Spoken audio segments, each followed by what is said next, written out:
I'm confused on the rationale for this. Is this an attempt for them to be able to monetize WhatsApp in the same way that they can monetize the likes of Facebook and Instagram? Yeah, you're not alone in your confusion. A lot of the WhatsApp employees inside are also kind of confused, but the mandate basically comes down on high from Mark Zuckerberg, who feels like, according to the people I spoke to, feels like he wants to unify the different services because basically WhatsApp and Instagram are much bigger now than they were when Facebook bought them a few years ago. And so once the underlying infrastructure is connected, the rationale goes there's different monetization opportunities that one could have, maybe in conjunction with Facebook Marketplace or different new ad products or other things that they haven't even thought of quite yet.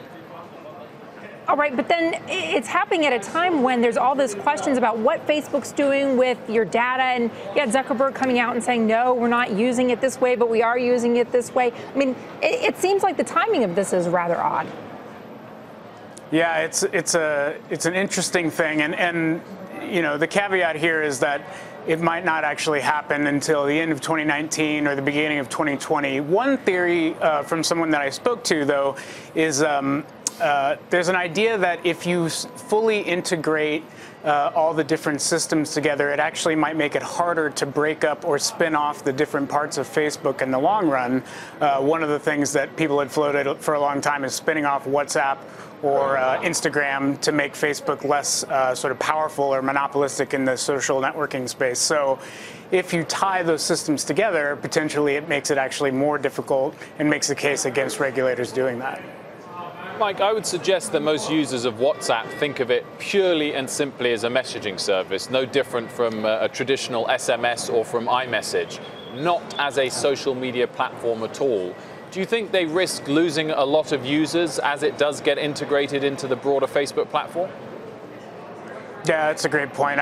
This morning, once we published the story, I'd already had a bunch of feedback from people who are really upset at the idea of Facebooking the entire WhatsApp experience. As you know, WhatsApp is not super popular in the US, but it's definitely popular abroad in South America, Southeast Asia, Europe, and India.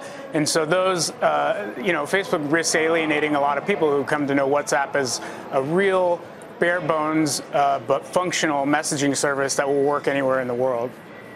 How technically challenging is it to integrate these different services? It's super difficult. A lot of the engineers that I'm speaking to are grumbling already just because, you know, this is years of technical infrastructure that have been built and siloed across in these different platforms. Instagram has its own tech stack.